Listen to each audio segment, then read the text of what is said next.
श्री स्वामी समर्थ. चुकूनही अशी गणपतीची मूर्ती घेऊ नका.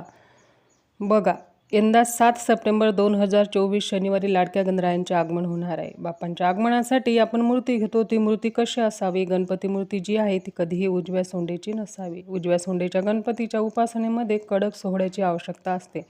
मूर्ती भंगलेली, रंग उडालेली नसावी, कारण भंगलेल्या मूर्तीची पूजा केली जात नाही.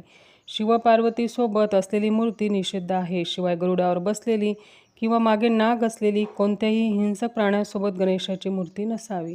शिवाय शिवस्वरूपात किंवा तांडव करत असतानाची उभी मूर्ती गणेशाची कधीही घरात आणू नये. लाडक्या गणेशाची मूर्ती ही सुबक, प्रसन्न, डाव्या सोंडेची.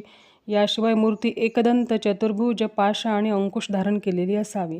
एका हाती मोदक आणि दुसरा हात वरद मुद्रेत असावा. पाटावर किंवा सिंहासनावर बसलेल्या अवस्थेतील प्रतिमा सर्वोत्तम शुभ मानली जाते. श्री स्वामी समर्थ.